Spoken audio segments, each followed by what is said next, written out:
Good news. ಹೌದು ಸ್ನೇಹಿತರೆ, PM Kisan Samman ನಿಧಿಯ 20ನೇ ಕಂತಿನ 200 ರೂಪಾಯಿ ಹಣ ಬಿಡುಗಡೆಗೆ ದಿನಾಂಕ ಫಿಕ್ಸ್. ಹಣ ಪಡೆಯಲು ಕೂಡಲೇ ಈ 5 ಕೆಲಸವನ್ನು ಪ್ರತಿಯೊಬ್ಬ ರೈತ ಕೂಡ ಕಡ್ಡಾಯವಾಗಿ ಮಾಡಲೇಬೇಕು. ಹೌದು ಸ್ನೇಹಿತರೆ, ಪಿಎಂ ಕಿಸಾನ್ ಸಮ್ಮಾನ್ ನಿಧಿ ಸ್ಕೀಮ್ ಅಡಿಯಲ್ಲಿ ರೈತರಿಗೆ ಪ್ರತಿ ವರ್ಷ 600 ರೂಪಾಯಿ ಮೊತ್ತವನ್ನು 3 ಕಂತುಗಳ ಮೂಲಕ ನೀಡಲಾಗುತ್ತೆ. 2025ರ ಜೂನ್ ಮತ್ತು ಜುಲೈ ತಿಂಗಳಲ್ಲಿ 20ನೇ ಕಂತಿನ ಹಣ 200 ರೂಪಾಯಿ ರೈತನ ಬ್ಯಾಂಕಿನ ಅಕೌಂಟ್ಗೆ ಜಮಾ ಆಗಬೇಕಾಗಿತ್ತು. ಆದರೆ ಇನ್ನೂ ಕೂಡ 20ನೇ ಕಂತಿನ ಹಣ ಜಮಾ ಆಗಿಲ್ಲ. ಹಲವಾರು ರೈತರು 19ನೇ ಕಂತಿನ ಹಣವನ್ನು ಕೂಡ ಪಡೆದುಕೊಂಡಿಲ್ಲ. ಸೊ ಈ ಒಂದು ವಿಡಿಯೋದಲ್ಲಿ 20ನೇ ಕಂತಿನ ಹಣ ಯಾವಾಗ ಜಮಾ ಆಗುತ್ತೆ, ಹಾಗೆಯೇ 19ನೇ ಕಂತಿನ ಹಣ ಯಾವೆಲ್ಲ ರೈತರಿಗೆ ಬಂದಿಲ್ಲ, ಏನಕ್ಕೆ ಬಂದಿಲ್ಲ, ಹಾಗೆಯೇ ರೈತರು 20ನೇ ಕಂತಿನ ಹಣ ರೈತನ ಬ್ಯಾಂಕಿನ ಅಕೌಂಟ್ಗೆ ಜಮಾ ಆಗಬೇಕು ಅಂದ್ರೆ ರೈತರು ಕಡ್ಡಾಯವಾಗಿ ಮಾಡಬೇಕಾದ ಆ 5 ಕೆಲಸ ಏನು, ಸಮಸ್ಯೆ ಏನು ಎನ್ನುವ ಕಂಪ್ಲೀಟ್ ಮಾಹಿತಿ ಈ ಒಂದು ವಿಡಿಯೋದಲ್ಲಿ ನಾನು ನಿಮಗೆ ತಿಳಿಸ್ಕೊಡ್ತೀನಿ. ಸೊ ಬನ್ನಿ ವಿಡಿಯೋವನ್ನು ಶುರು ಮಾಡೋಣ.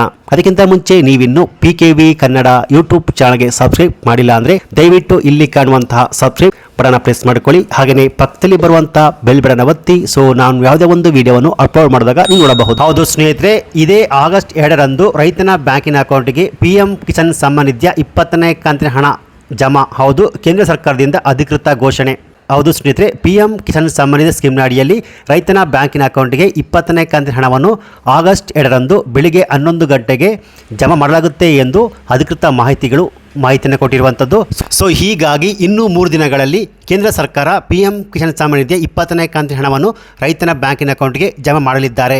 ಸೊ ಹೀಗಾಗಿ ರೈತನ ಬ್ಯಾಂಕಿನ ಅಕೌಂಟ್ಗೆ ನೇರವಾಗಿ DBT ಮೂಲಕ ಜಮಾ ಆಗುವಂಥದ್ದು. ಸೊ ಈ ಮೂಲಕ ಕೇಂದ್ರ ಸರ್ಕಾರ ದೇಶದ ರೈತರಿಗೆ ಭರ್ಜರಿ ಬಂಪರ್ ಗುಡ್ಡಿಸನ್ನು ಕೊಟ್ಟಿರುವಂಥದ್ದು. ಸೊ ಹಾಗೆಯೇ ಇಲ್ಲಿ ನೀವು ಕೇಳಬಹುದು, ಸೊ ಈ ಪಿಎಂ ಕಿಸಾನ್ ಸಮ್ಮಾನ್ ನಿಧಿ 20ನೇ ಕಂತಿನ ಹಣ ಏನಕ್ಕೆ ಇಷ್ಟೊಂದು ತಡವಾಗಿ ಜಮಾ ಆಗ್ತಿದೆ ಅಂದರೆ ಕಾರಣ ಏನೆಂದರೆ ಕೆಲವು ರಾಜ್ಯಗಳಲ್ಲಿ KYC ಬ್ಯಾಂಕ್ ಖಾತೆ ದೋಷಗಳು ಮತ್ತು ಡೇಟಾ ಪರಿಶೀಲನೆ ಸಮಸ್ಯೆಯಿಂದ ಸ್ವಲ್ಪ ತಡವಾಗಿದೆ. ಕೊನೆಗೂ ಈಗ ಆಗಸ್ಟ್ 2ರಂದು ಬೆಳಿಗ್ಗೆ 11 ಗಂಟೆಗೆ ರೈತನ ಬ್ಯಾಂಕಿನ ಅಕೌಂಟ್ಗೆ 20ನೇ ಕಂತಿನ ಹಣ ಜಮಾ ಆಗುವ ಮಾಹಿತಿ ಲಭ್ಯವಾಗಿದೆ. ಇಲ್ಲಿ ಯಾವೆಲ್ಲ ರೈತರು 19ನೇ ಕಂತಿನ ಹಣ ಬಂದಿಲ್ಲ ಅಂತಿದ್ರು, ನೀವು ಇಲ್ಲಿ ನೋಡಬೇಕಾದ ಪ್ರಮುಖ ಅಂಶಗಳು ಇಲ್ಲಿದೆ. ಹೌದು, 19ನೇ ಕಂತಿನ ಹಣ ಬಂದಿಲ್ಲ. ಸೊ ನಿಮಗೆ ಮುಂದಕ್ಕೆ 20ನೇ ಕಂತಿನ ಹಣ ನಿಮಗೆ ಬರಬೇಕು ಅಂದ್ರೆ ಕಡ್ಡಾಯವಾಗಿ ಈ 5 ಕೆಲಸವನ್ನು ಮಾಡಲೇಬೇಕು. ಅದರಲ್ಲಿ ಮೊದಲನೇ ಕೆಲಸ ಏನಪ್ಪಾ ಅಂದ್ರೆ KYC. ಅದಷ್ಟು ಪ್ರತಿಯೊಬ್ಬ ರೈತ ಕೂಡ KYC ಅನ್ನು ಕಂಪ್ಲೀಟ್ ಮಾಡಬೇಕು. KYC ಅನ್ನು 3 ಹಂತಗಳಲ್ಲಿ ಮಾಡಬಹುದು. OTP ಮೂಲಕ ನೀವು ಈ ಪಿಎಂ ಕಿಸಾನ್ ಸಮ್ಮಾನ್ ನಿಧಿಯ ಅಫಿಷಿಯಲ್ ವೆಬ್ಸೈಟ್ ಭೇಟಿ ಕೊಟ್ಟು ಇಲ್ಲಿ ಕಾಣುವಂತಹ KYC ಮೇಲೆ ಕ್ಲಿಕ್ ಮಾಡಿಕೊಂಡು ನಂತರ ಇನ್ನೊಂದು ಪೇಜ್ ಓಪನ್ ಆಗುತ್ತೆ. ಇಲ್ಲಿ ಬಂದು ರೈತನ ಆಧಾರ್ ಕಾರ್ಡ್ ನಂಬರ್ ಎಂಟ್ರಿ ಮಾಡಿಕೊಂಡು ಅದಕ್ಕೆ OTP ಸೆಂಡ್ ಆಗುತ್ತೆ. ಸೊ ಈ OTP ಎಂಟ್ರಿ ಮಾಡೋದ್ರ ಮೂಲಕ ತುಂಬಾ ಸುಲಭವಾಗಿ ಪ್ರತಿಯೊಬ್ಬ ರೈತ ಕೂಡ ತಾವೇ ಓನ್ ಆಗಿ ಈ KYC ಅನ್ನು ಕಂಪ್ಲೀಟ್ ಮಾಡಿಕೊಳ್ಳಬಹುದು. ನಂತರ ಬಯೋಮೆಟ್ರಿಕ್ EVC ನಿಮ್ಮ ಹತ್ತಿರದ CC ಸೆಂಟರ್ ಅಲ್ಲೋಗ್ಬಿಟ್ಟು ಬಯೋಮೆಟ್ರಿಕ್ ಥಂಬ್ ಇಂಪ್ರೆಷನ್ ಕೊಡುವುದರ ಮೂಲಕ KYC ಅನ್ನು ಕಂಪ್ಲೀಟ್ ಮಾಡಿಕೊಳ್ಳಬಹುದು. ಅಥವಾ ಮುಖ ದೃಢೀಕರಣ ಫೇಸ್ ಅಥೆಂಟಿಕೇಶನ್ ಹಿರಿಯರು, ವೃದ್ಧ ಅಥವಾ ಅಂಗವಿಕಲರಿಗೆ ಆಪ್ಷನ್ ಅಂದ್ರೆ ಯಾರಿಗೆ ಕೈ ಇಲ್ಲ, ಬೆರಳು ಸವದೋಗಿದೆಯೋ ಅವರಿಗೆ ಮುಖ ದೃಢೀಕರಣ ಅಂದ್ರೆ ಫೇಸ್ ಅಥೆಂಟಿಕೇಶನ್ ಮೂಲಕ KYC ಅನ್ನು ಕಂಪ್ಲೀಟ್ ಮಾಡಿಕೊಳ್ಳಬಹುದು. ಸೊ ಈ ರೀತಿಯಾಗಿ 3 ಹಂತಗಳಲ್ಲಿ ಪ್ರತಿಯೊಬ್ಬ ರೈತ ಕೂಡ KYC ಅನ್ನು ಕಂಪ್ಲೀಟ್ ಮಾಡಿಕೊಳ್ಳಲೇಬೇಕು ಸ್ನೇಹಿತರೆ.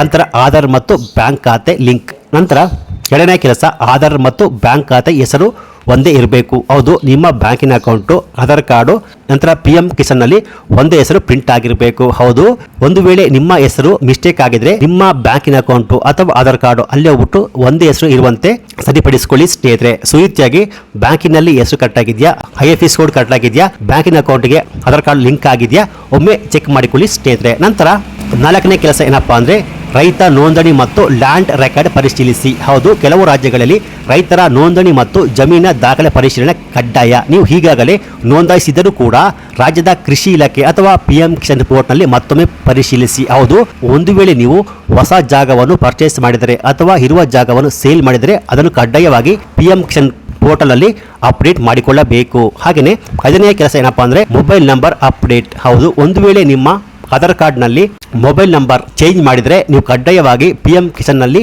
ಅಪ್ಡೇಟ್ ಮಾಡಿಕೊಳ್ಳಬೇಕು. ಯಾಕಂದ್ರೆ DBT ಮೂಲಕವೇ ನಿಮ್ಮ ಬ್ಯಾಂಕಿನ ಅಕೌಂಟ್ಗೆ ಹಣ ಜಮಾ ಆಗುತ್ತೆ. ಸೊ ಹಾಗಾಗಿ ಒಂದು ವೇಳೆ ನಿಮ್ಮ ನಂಬರ್ ಚೇಂಜ್ ಮಾಡಿಕೊಂಡಿದ್ರೆ ಕಡ್ಡಾಯವಾಗಿ ಅಪ್ಡೇಟ್ ಮಾಡಿಕೊಳ್ಳಿ. ಸೊ ಈ ರೀತಿಯಾಗಿ ಪ್ರತಿಯೊಬ್ಬ ರೈತ ಕೂಡ ಈ 5 ಕೆಲಸವನ್ನು ಕಡ್ಡಾಯವಾಗಿ ಮಾಡಲೇಬೇಕು. ಹಾಗೆಯೇ ಸ್ನೇಹಿತರೆ, ಕಿಸಾನ್ ಸಮ್ಮಾನ್ ನಿಧಿ 20ನೇ ಕಂತಿನ ಹಣ ಬಂದುಂಟಾ ಬಂದಿಲ್ವಾ ಅಂತ ಚೆಕ್ ಮಾಡೋದು ಹೇಗೆ ಅಂದ್ರೆ ನೀವು ಈ ಪಿಎಂ ಕಿಸಾನ್ ಸಮ್ಮಾನ್ ನಿಧಿಯ ಅಫಿಷಿಯಲ್ ಪೇಜ್ಗೆ ಭೇಟಿ ಕೊಟ್ಟು ಇಲ್ಲಿ ಕಾಣುವಂತಹ ಬೆನಿಫಿಷಿಯರಿ ಸ್ಟೇಟಸ್ ನ ಕ್ಲಿಕ್ ಮಾಡಿಕೊಂಡು ನಿಮ್ಮ ಜಿಲ್ಲೆ, ತಾಲೂಕು, ಹೋಮ್ ಹೋಬಳಿ ಗ್ರಾಮವನ್ನು ಆಯ್ಕೆ ಮಾಡಿಕೊಂಡು 20ನೇ ಕಂತು ಹಣ ನಿಮ್ಮ ಬ್ಯಾಂಕಿನ ಅಕೌಂಟ್ಗೆ ಜಮಾ ಆಗಿದೆಯೋ ಆಗಿಲ್ವೋ ಅಂತ ತುಂಬ ಸುಲಭವಾಗಿ ಚೆಕ್ ಮಾಡಬಹುದು ಸ್ನೇಹಿತರೆ.